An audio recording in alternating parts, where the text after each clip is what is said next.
Yeah, but then who made God? And then that bothers me. Right, but Like, does who it made that thing? Is that a thing that we think that, like, because we were born and we die, that we have these biological limitations that we attach to the universe itself? That's fair.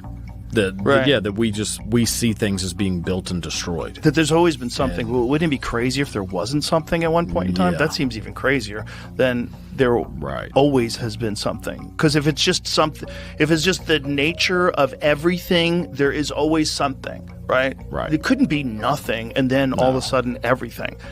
That seems... Because what started that? What kicked that off? Exactly. What snapped its fingers? That's McKenna's great line. Terrence McKenna had a great line about the difference between science and religion is that science only asks you for one miracle. I want you to believe in one miracle, the Big Bang. Yeah. That's a good one. It's a great line. Yeah. It's because it really is true. Yes. And it's funny because people would be incredulous about the resurrection of Jesus Christ, but yet they're convinced that the entire universe was smaller than the head of a pin, and for no reason that anybody's adequately explained to me that makes sense. Yeah. No. Instantaneously became everything. Yeah. Okay. Because of this claim that they say they saw Jesus resurrected. Like, there's something different that goes on there, that they're like, this is a miracle, right? Dead people don't usually rise from the dead. So what is your personal belief when it comes to the resurrection? What do you think happened? Do you have a belief, or do you just try to interpret the text and try to see what is the message? Well, I think, so as a historian, I do think it is a historical question. You have a guy who objectively lived, he objectively died, and then individuals close to his inner circle claim that they see him not dead. Right. Again. This is a highly unusual activity. Highly unusual. Right. So, but it's hard when you're dealing with illiterate populations, you're dealing with thousands of years of time, you're dealing with an oral tradition, and then you have us sitting here talking about it in 2024, trying to figure it at the end of 2024, trying to figure this out. Literally the end. Yeah. Last couple of days. It's very difficult for anybody who thinks of themselves as an intelligent person who's secular to even entertain the possibility that someone died and come back to life.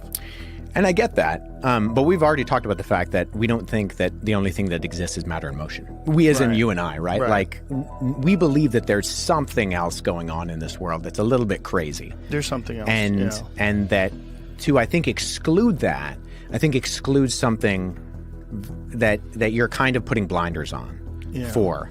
And you do have, I mean, you're right in terms of all of these ancient conventions and the ways that things were spread around. But the Gospels are written in the lifetime of the eyewitnesses. And they're written in this period of time where you have groups of individuals who could have fact-checked those things. How many people saw his body, right? Well, Paul says that 400 people saw him all at once. 400 people saw the crucifixion? No, saw the resurrected Jesus. Yeah, 1 Corinthians 15, Paul says that Jesus appeared to the disciples, and then he appeared to 400 people all at once. I mean, if we read the Gospel of Luke and the Gospel of Luke and Acts, so same author wrote these both documents, he says that Jesus was walking around teaching them for 40 days after he was resurrected from the dead. And so these are written within a time period when you have people who would have seen Jesus' ministry, who were there, say, at something like the feeding of the 5,000, who could have been able to verify or debunk some of these things that are being said. And you go from a bunch of scared guys who, because Jesus wasn't the only messianic figure who arose and claimed to be the Messiah. Right. There were a number of individuals both prior to and after Jesus, but they die and the movement dies with them. How do you quantify it? How do you measure it? There's no denying that evil takes place. You know, like you could come up with any number of massacres throughout history, and you say that's an evil act. There's no question. Right. So evil is a thing that's real. If there's good, there's evil. Right. Yeah. And then there have been many, many things that people have done. You're like, wow, good exists in the world. There is still good. So we know both those things are real things. We just don't know what's the root of them all. And are there really angels and demons, or are those the scapegoats for this bizarre dance of good and evil that just exists in the world? Mm-hmm. Well, if it weren't, for Adam and Eve eating the fruit of the tree of knowledge of good and evil, there wouldn't be any perception of good and evil. It'd just be true or false. Which is, the reason that Adam and Eve were expelled from the garden, because in the beginning, it was, they were living in a world of either, truth or falsehood. You're right. And after eating the fruit of the difference between good and evil, they became opinionated. Oh, that's good, I like it. That's bad, I don't like it. But the issue of true or false got it became muddled. Yeah. And they no longer were fit inhabitants of the Garden of Eden, of paradise. That was a crazy movie because it was a great movie, but it seemed like there was resistance to that movie. Oh yeah, no, there was, which I thought was very strange. There was like Hollywood resistance to that movie. Like people didn't like that you were making it. It seemed like there was a lot of opposition to it, and I don't know. I think if you ever hit on that subject matter, you're gonna get people going, because of course it's big subject matter, and it's like and my contention is, when I was making it, it was like, you're making this film, and the idea was that we're all responsible for this, that his sacrifice was for all mankind, and that for all our ills and all the things in our fallen nature, it was a redemption. So, and I believe that, I actually am, I was born into a Catholic family. I'm very Christian in my beliefs, So I do actually believe this stuff to the full. Do you think it's possible that he didn't die? And do you think it's possible that they thought he was dead? Because that does happen. There was actually a case very recently where a guy was about to be harvested for organs. They thought he was dead, and this guy started moving again and came back to life. It's a very, very bizarre case because his family had been told that he was going to be harvested for organs. They were preparing for that. And this guy comes back. Yeah, I mean, we know a lot about Roman crucifixion.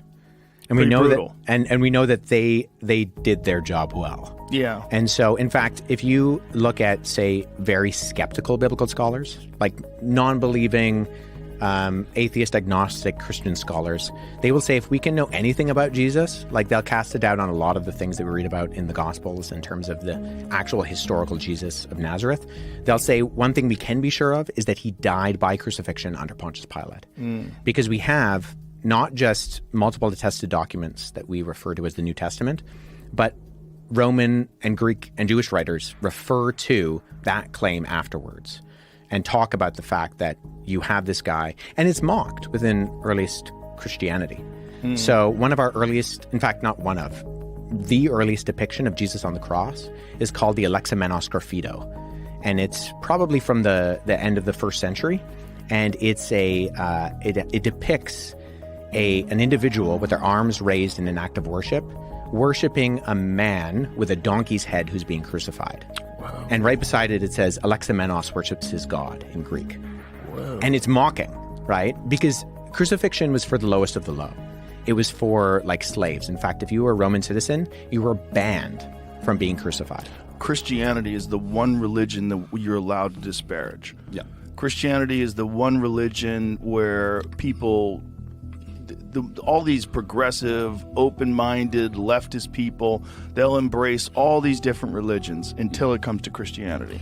And for whatever reason, that represents like white male, whatever it represents, colonialism, whatever it represents, it's negative. Yeah, sure, it's gotten a bad rap.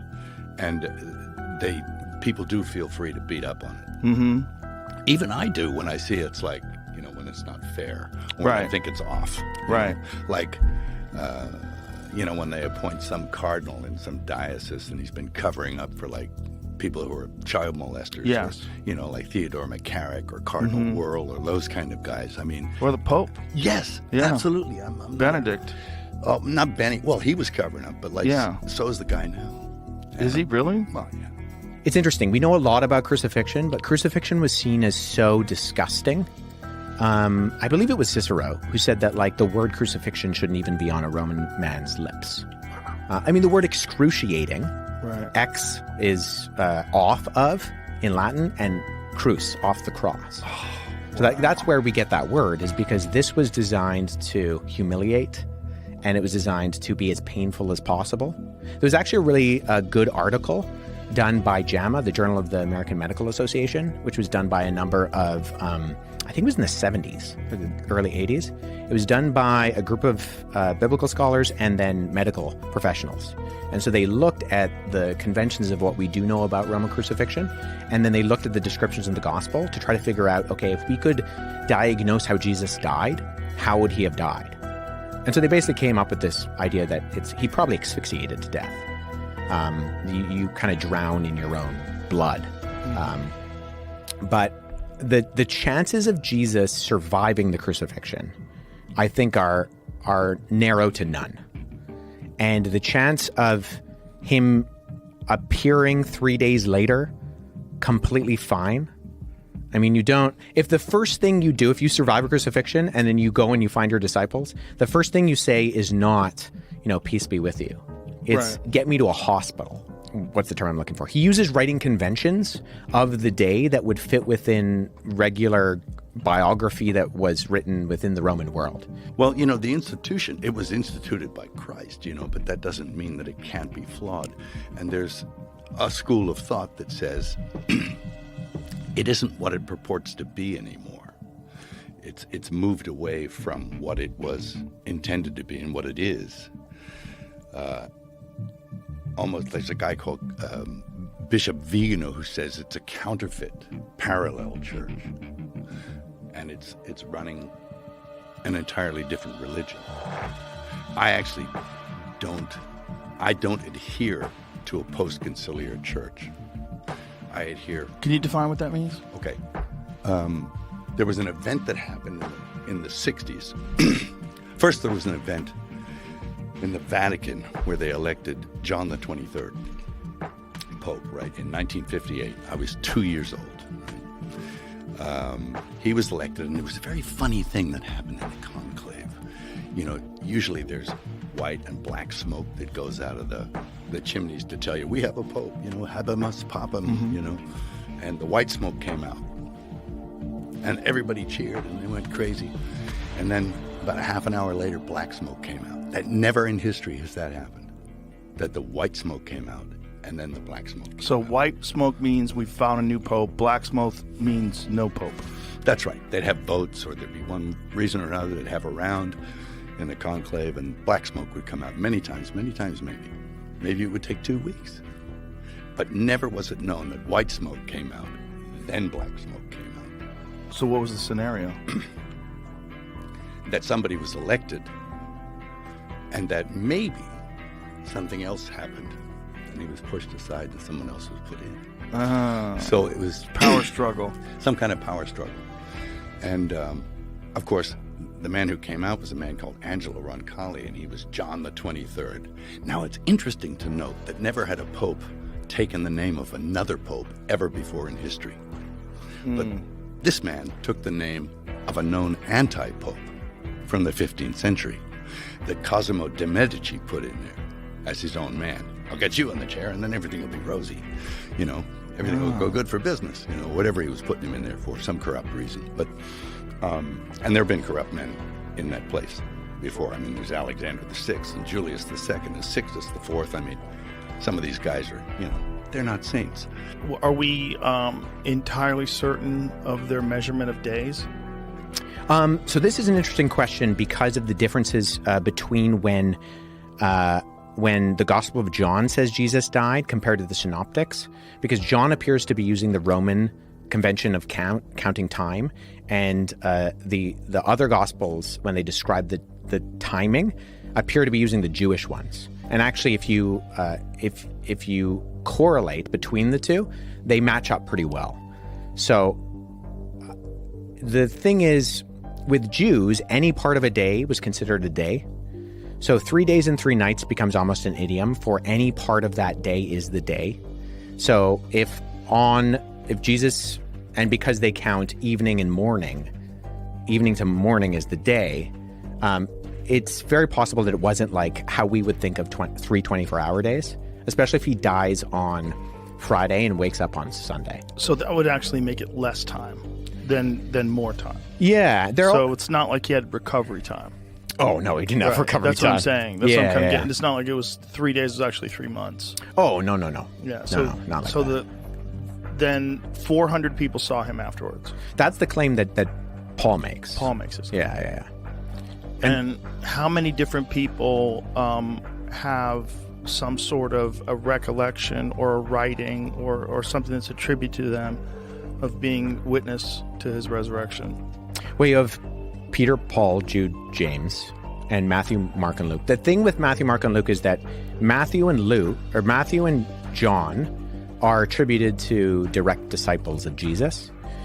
Luke and Mark are not. So they are not eyewitnesses within the Jesus community. In fact, Luke prefaces his gospel by saying that. He's right up front about this. He's like, hey, I'm not an eyewitness. Don't confuse me with an eyewitness.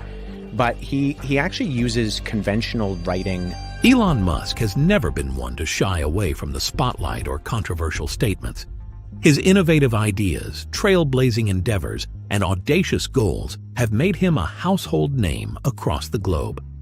But when Musk recently made a comment claiming, "I met Jesus 5 days ago, and he told me this," the internet erupted into a frenzy. Whether viewed as a profound revelation, a publicity stunt, or simply another layer of his enigmatic persona, the statement warrants closer examination. This video explores Musk's comment in depth, its implications, reactions from different corners of society, and whether this marks a turning point in the life of the man who's been reshaping our understanding of technology and humanity. Part 1. The origin of the statement. The moment the phrase was uttered, speculations began to spread like wildfire. The claim wasn't made during a private dinner or an obscure press event. It happened during a live conversation on a widely watched platform. Musk, known for his dry wit and tendency to drop bombshells in the middle of otherwise casual discussions, spoke these words in response to a question about the future of artificial intelligence. At first, many assumed it was a metaphor. Musk has previously expressed his concerns about AI becoming godlike and how humanity must tread carefully to avoid creating digital overlords. But as he elaborated, his tone turned uncharacteristically sincere, leaving the audience and viewers questioning if there was more to his words. Part 2. Breaking down the claim. What did Musk mean by meeting Jesus? Was it a spiritual encounter, a dream, or something more literal? In typical Musk fashion, his explanation was cryptic but full of tantalizing details. According to him, the meeting took place during what he described as a moment of clarity after days of intense mental and emotional exploration. Musk reportedly described the event as both overwhelming and calming. It wasn't just a conversation, he said. It felt like time stopped. Everything around me faded away. And there he was, not as some mythical figure, but as someone profoundly real. He went on to explain that the encounter wasn't tied to any organized religion, something he's historically been critical of. This wasn't about dogma or rituals, he clarified. It was about understanding, about connecting with something bigger. Part 3. The message. So what did Jesus tell Elon Musk? Musk claims the message he received wasn't some cryptic prophecy, but a straightforward call to action. He shared that Jesus emphasized the importance of focusing on unity, compassion, and using technology as a force for good rather than division.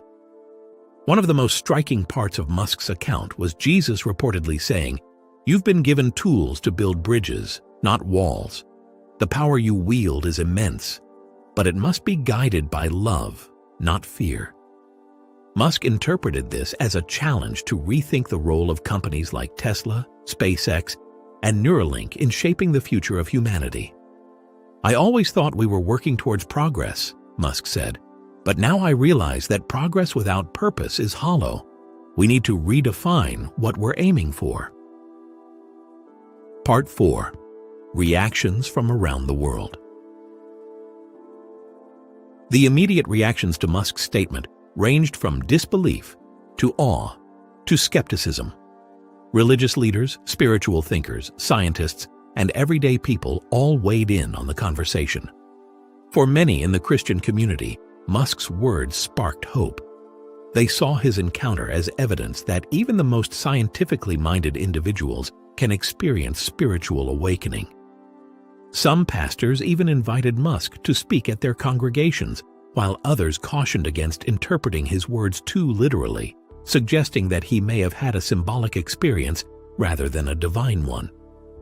Skeptics, on the other hand, questioned Musk's motives.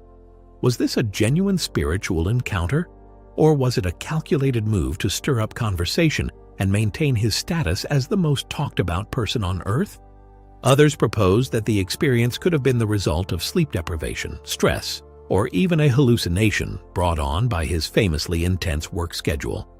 Psychologists and neurologists joined the discussion, offering scientific explanations for Musk's vision.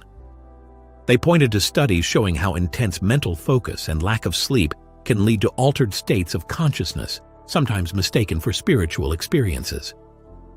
Part 5. Musk's philosophical shift. Following the revelation, Musk's tone and approach seemed to shift in subtle but significant ways. In the days after the statement, he tweeted several reflections that appeared more introspective than his usual posts about technology, memes, or Mars colonization. "Humanity's survival isn't just about reaching the stars," one tweet read. "It's about finding our shared purpose here on Earth first." In interviews, Musk began to emphasize themes of ethical responsibility more than ever before. While he still discussed technological advancements, he intertwined them with ideas about how these innovations should serve humanity rather than just drive profit or prestige. Some employees at Tesla and SpaceX even noted changes in his leadership style. One engineer at SpaceX shared, "He's always been intense, but lately it feels like there's a new layer to his vision. Like he's not just thinking about how to get to Mars, but why we should go there in the first place." Part 6. The intersection of faith and technology. Musk's revelation reignited a larger conversation about the relationship between faith and science. Historically, these two realms have often been seen as opposing forces, but Musk's account suggests a potential bridge between them. He's not the first scientific mind to grapple with spiritual questions. Figures like Albert Einstein and Carl Sagan have famously explored the intersection of science and spirituality, emphasizing that the mysteries of the universe often inspire awe and wonder akin to religious experiences. For Musk, the encounter seems to have reinforced his belief that technology should enhance human potential without diminishing what makes us fundamentally human. He even hinted at rethinking Neuralink's mission, focusing more on how brain-machine interfaces could enhance empathy and understanding rather than just solving medical problems. Part 7. A turning point for humanity. Some analysts speculate that Musk's experience could mark a turning point not just for him, but for humanity as a whole. As one of the most influential figures of our time, Musk's actions and philosophies have a ripple effect on global conversations about technology, ethics, and the future. If Musk's encounter leads to a renewed focus on compassion and unity, it could inspire others in positions of power to reevaluate their priorities. The idea that one of the world's most rational, science-driven individuals might embrace spiritual principles could also encourage more open dialogue between different worldviews. Part 8. The bigger picture. At its core, Musk's statement challenges us to think about the bigger picture. Whether or not you believe he actually met Jesus, the themes he brought up, unity, compassion, and purpose, are universal. They force us to ask ourselves, are we using our talents, resources, and technologies to make the world a better place? Or are we getting lost in the pursuit of progress for its own sake? Musk himself has admitted that he doesn't have all the answers. But his willingness to share such a deeply personal experience suggests that he's more interested in sparking conversation than dictating conclusions. As he put it in one of his follow-up interviews, "I don't expect everyone to believe me. That's not the point. The point is to think about what we're doing here on this planet, why we're here, and where we're going." Conclusion: a new chapter for Elon Musk. Elon Musk's claim to have met Jesus is one of the most unexpected twists in his already extraordinary life. Whether you view it as a genuine spiritual encounter, a metaphorical wake-up call, or simply another layer of his enigmatic persona, it's clear that the experience has left a profound impact on him. In a world increasingly divided by differences, Musk's focus on unity and compassion couldn't be more timely. His words remind us that no matter how advanced our technologies become, the most important challenges we face will always be human ones. As Musk continues to push the boundaries of what's possible, his encounter serves as a powerful reminder that even the most forward-thinking individuals can find value in looking inward. Whether this marks a new chapter in his journey or simply a thought-provoking moment along the way, one thing is certain: Elon Musk's story continues to captivate and inspire us all. Elon Musk's claim of meeting Jesus and the subsequent reflections he shared have created a whirlwind of discussions across social media, news outlets, and intellectual circles.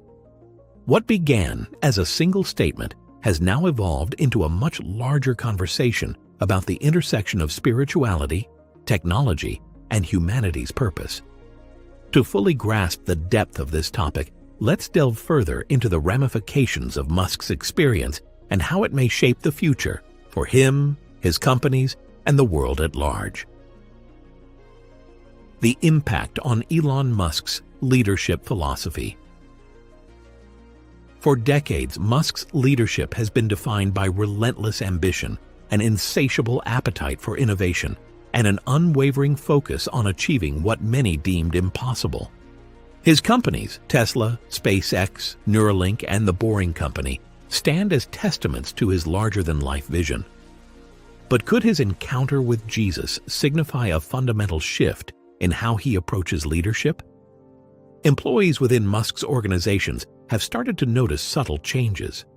At Tesla, for instance, sources have reported an increased emphasis on sustainability, not just as a business strategy, but as an ethical imperative.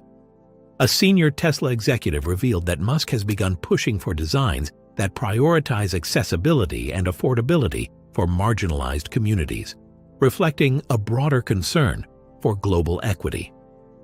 Similarly, at SpaceX, Musk has reportedly reoriented long-term goals to focus on making space exploration a shared human endeavor rather than a commercial enterprise or a feat of national pride.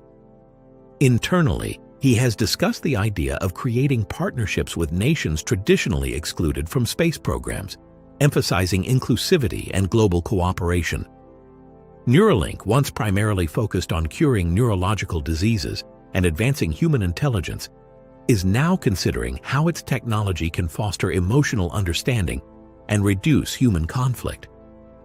Musk reportedly asked the Neuralink team to explore applications that could enhance empathy by allowing individuals to experience others' perspectives directly.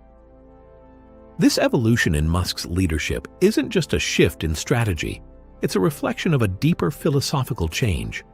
It raises the question, can one transformative experience lead even the most pragmatic minds to reconsider the role of compassion and purpose in their work?